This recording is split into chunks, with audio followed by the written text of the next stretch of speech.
Toilet ढूंढने के चक्कर में हमारी 2 बस मिस हो गई है, इसलिए फिर जापानीज फॉरेनर्स को एक्सेप्ट नहीं करते। और जब स्टॉप आ जाता है तो ड्राइवर सबके बैग उतार, तो मैंने कहा विदाउट पानी वाले में तो नहीं जाऊंगी। हेलो गाइस, आप सभी का स्वागत है हमारे एक नए व्लॉग में। और इस व्लॉग में आपको दिखाऊंगी कि जापान में नाइट जर्नी कैसी होती है। जैसा कि आप लोगों ने हमारे पिछले व्लॉग में देखा होगा कि हम लोग जा रहे हैं गोल्डन वीक की ट्रिप पर। तो अभी हमारी हामामात्सु सिटी के लिए 9:51 पर बस है। टाइम हुआ है 9:20, तो हमारे पास ऑलमोस्ट 20 मिनट के करीब टाइम बचा हुआ है। और फिर हमारी वहां से बस है 11 बजे के आसपास। तो जैसे जैसे जर्नी स्टार्ट होगी मैं आपको बताती रहूंगी। फिलहाल हम लोग एंजॉय कर रहे हैं हमारा ब्लूबेरी शेक। कंपाई। अभी अप्रैल एंड आ चुका है लेकिन ठंड जाने का नाम नहीं ले रही है। अभी मैं बाहर डस्टबिन रखने गई थी, मतलब पूरा गार्बेज रखने गई थी, तो बाहर गई तो बहुत ठंड लगी। मैं तो स्वेटर पहन रही हूँ यार, कुछ भी हो जाए, क्योंकि बस में भी एसी चलेगा यार, फिर ठंड लगेगी। और जैकेट पहले मैंने जैकेट रखी थी, जैकेट में ना गर्माइश नहीं आएगी, इसमें थोड़ा गर्म रहेगा, इसलिए मैं तो ये पहनने वाली हूँ अपनी ड्रेस के ऊपर। मैंने इतनी सुंदर ड्रेस पहनी थी। शोगन साहब ने तैयार होकर दे रहे, कभी इनकी लस्सी नहीं खत्म होती है, कभी इनके फोन नहीं चार्ज होते हैं, कभी हेडफोन चार्ज नहीं होते हैं, 5 दिन से चार्ज कर रहे हैं। कभी दोस्तों कल वाला व्लॉग देखना हमारा।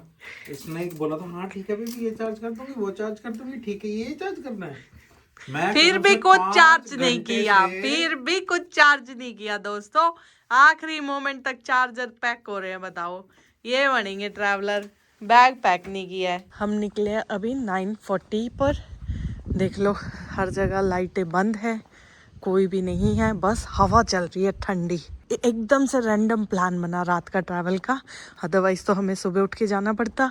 वैसे तो सुबह वाला प्लान भी ठीक था। फिलहाल अभी शोगन साहब आए नहीं है।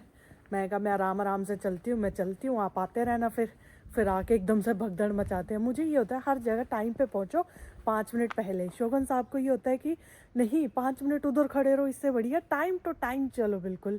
और मैं चलती हूँ थोड़ी स्लो, वो आएंगे अभी भाग के पकड़ लेंगे बस, फिर मुझे कहेंगे भागो। तो बस को आने में अभी 4 मिनट है, लेकिन बस हमारे एक स्टॉप से पहले ही वेट कर रही है।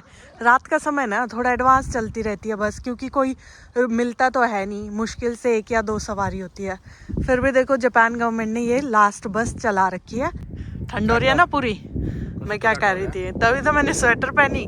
मैं जैसे ही रख के आई ना कूड़ा, भाई मेरे को तो ठंड चढ़ गई। तो एक दिन में मई स्टार्ट हो जाएगा। हाँ मई तक हम स्वेटर पहनते हैं। मई में तो लू चलती है। अरे तो यार ये स्वेटर पहन के हट रहे, और वो भी जापान एशिया पैसिफिक रीजन में, बताओ। हाँ लेकिन इंडिया में तो चली रही है ना रू। इंडिया में तो लू चल रही है। हाँ। भाई आपके शहर में कितना टेम्परेचर है भाई, एक बार कमेंट करके बताओ। यहाँ तो बिल्कुल 18-17 ऐसे चल रहा है और टेम्परेचर। लास्ट अभी तो जैसे 12 आया हुआ है, अभी तो 12 आए हुए हैं। रात को तो 12 हो जाता है, रात को तो बिल्कुल मतलब ये 12-11 देखो, होता मई आ गया है हमारे यहाँ पे ऑलमोस्ट, और अभी तक 12 डिग्री टेम्परेचर चल है। अभी रहा है। तक कंपनी चल रही है, जल्दी आ जाओ, बस उधर रुकी पड़ी हमारी। बल्कि कल गर्मी लग रही थी। हाँ। कल मैं जब आया था ना ऑफिस से, तो एकदम गर्मी सी लग रही थी। वही तो मैं कहती कि जब चलते हैं काम करते हैं तब तो लगता है थोड़ा बहुत, आज तो- थोड़ी देर बैठ जो कुछ कर दो ठंड लगने लग जाती है, पता नहीं क्या है।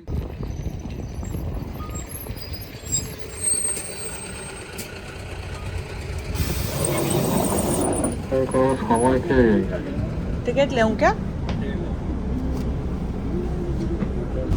ये देखो भाई पूरी बस में सिर्फ हम दोनों हैं।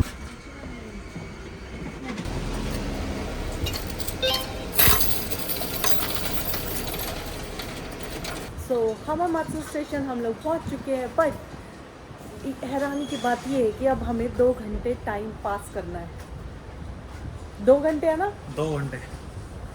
2 घंटे या तो हम वेटिंग रूम में सो सकते हैं, और अब तो हमने गेम भी डिलीट कर दिया जो मस्त हम खेला करते थे, हम कंपटीशन लगाकर। जापान में आज भी ऐसे पीसीओ अवेलेबल है, उसे आप इंटरनेशनल प्लस डोमेस्टिक दोनों कॉल कर सकते हो। चलो आपको दिखाती हूँ मैं जापान का वेटिंग रूम बस स्टॉप पर कैसा होता है। ये है यहाँ का वेटिंग रूम, जहाँ पर आपको मिलेंगे सारी वेंडिंग मशीन्स। यहाँ पर आपको फ़ोन चार्जर भी मिलेगा, आप अपना फ़ोन भी चार्ज कर सकते हैं। प्लस यहाँ पे डस्टबिन है। जैसे इंडिया के बस स्टॉप पर क्या होता है, बहुत सारे भैया खड़े होते हैं, रेडी लगी होती है, यहाँ पे बहुत सारी वेंडिंग मशीन है। जैसे कि ये है कॉफ़ी की वेंडिंग मशीन, ये फिर ड्रिंक्स की vending machine, then ice cream vending machine, then ये चिप्स स्नैक्स वगैरह की वेंडिंग मशीन, अगेन फिर ये पानी वगैरह की वेंडिंग मशीन, और ये सारी आपकी जैसे ही बंद हो चुकी है, इस पे आप अपना पास रिचार्ज कर सकते हो, यहाँ से आप चेंज ले सकते हो। ये मॉर्निंग में ओपन होती है, अभी सब बंद है।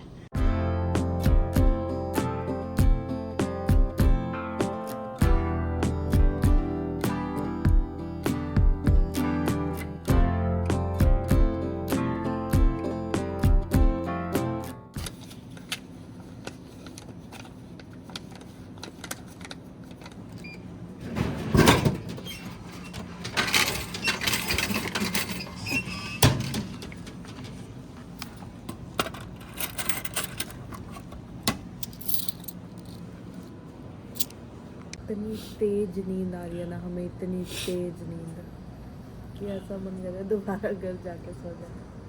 सो क्यों रहे हो? ये क्या हुआ? What happened buddy? रो क्यों रहा है?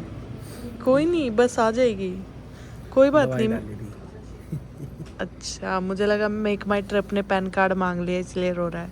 सही में अजीब ही है ना?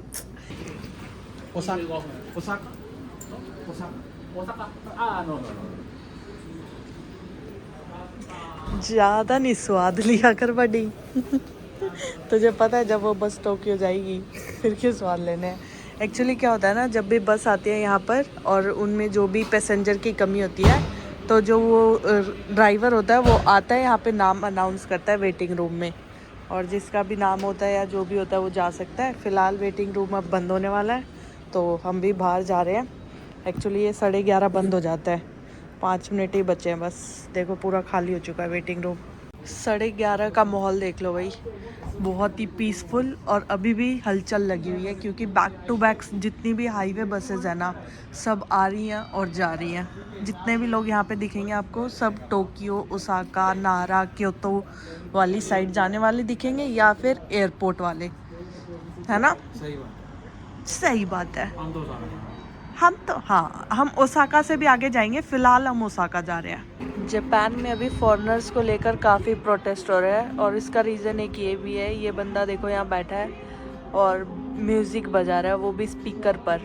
इतनी शांति है और सिर्फ इसकी वजह से पूरे उसमें डिस्टर्बेंस हो रखी है, और इसलिए फिर जापानीज फॉरेनर्स को एक्सेप्ट नहीं करते। और सीधी सी बात है, देखो मेरा तो ये कहना है, जैसा देश वैसा बेस। अगर आप यहाँ आए हो तो यहाँ के कल्चर को अपनाओ, अगर आपको अपने ही देश वाली हरकतें करनी है तो आप अपने देश में जाके कर सकते हो।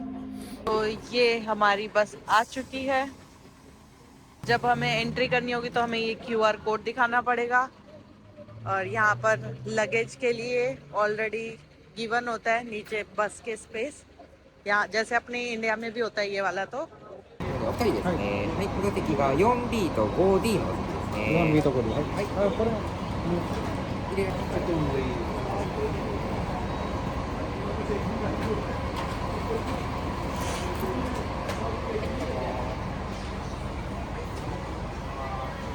और अंदर से जो हाईवे बसेस होती है वो कुछ ऐसी होती है, और अंदर बढ़िया रिक्लाइनर सीट्स होती हैं।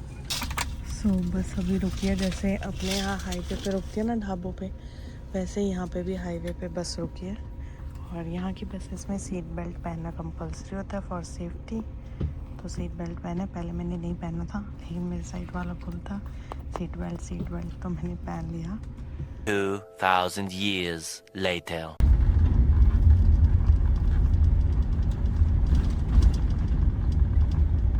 高速バスターミナルです。お降りのお客様は降車ボタンでお知らせください。 The next stop is Osaka Station. If you wish to get off here, please press the buzzer button. Thank you.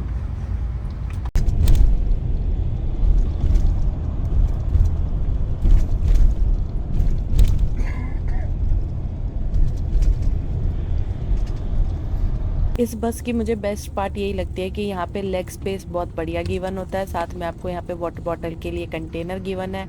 आप अपना बाकी मैगजीन वगैरह कुछ डालना है तो उसके लिए भी स्पेस गिवन है, प्लस चार्जिंग भी अवेलेबल होती है।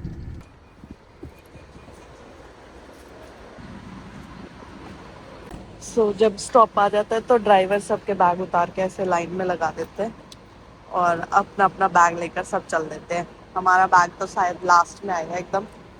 शोगन साहब ने खुद ही निकाल लिया।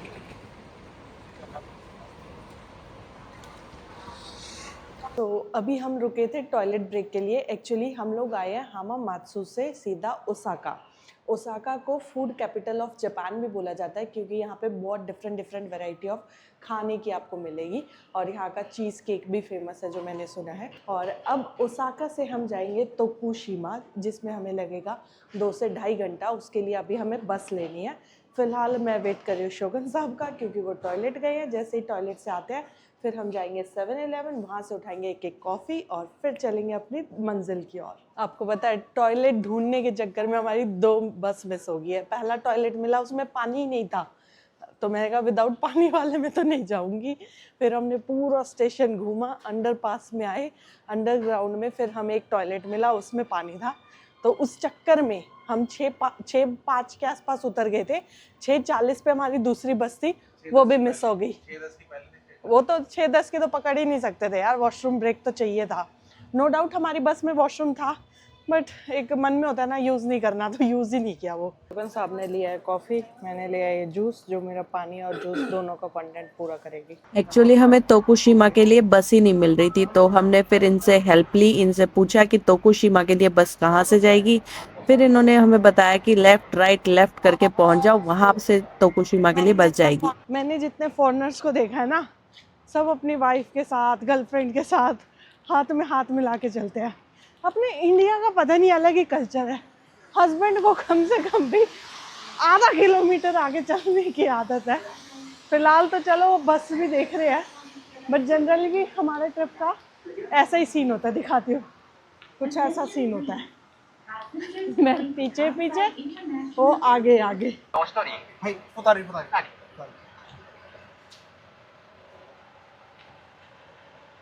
जापान का 10,000 वाला नोट जो मैं अपनी वीडियो में दिखाना भूल गई थी आपको, क्योंकि मेरे पास था नहीं। अभी हम ट्रैवल कर रहे हैं तो हमारे पास ये 10,000 वाला नोट है जिसकी हम टिकट लेंगे। प्लेटफॉर्म नहीं बात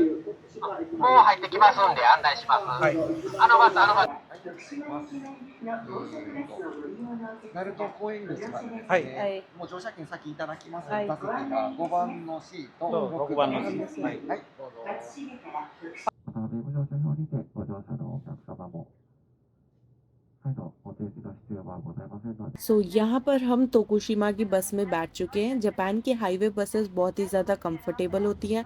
इनमें टॉयलेट्स भी गिवन होते हैं। मैं चाहती थी कि रिकॉर्ड करके दिखाऊं, बट आत में मुझे थोड़ी शर्म भी आ रही थी। एक्चुअली बस में बहुत ज़्यादा शांति थी, इसलिए मैंने वहाँ पर कुछ भी रिकॉर्ड नहीं किया, ना ही कुछ बोला। तो भाई हम बस से तो उतर रही हैं, लेकिन इतनी तेज बारिश आ रही है ना, भाग के हम तो इसमें घुस गए हैं बस स्टैंड में। एक पुराना सा बस स्टैंड लग रहा है, यहाँ से हमें लगता है उधर जाना होगा। तो चलिए दोस्तों, ये था हमारा आज का व्लॉग। आज के व्लॉग में मैंने आपको दिखाया कैसे हम हामामात्सु से पूरी रात सफर करके पहुंच गए सुबह सुबह अपनी डेस्टिनेशन पर। अब मिलेंगे हम नेक्स्ट व्लॉग में, तब तक के लिए बने रहे हमारे YouTube चैनल बेफिक्र इंजीनियर पर और जिंदगी के छोटे छोटे लम्हे एंजॉय करते रहे।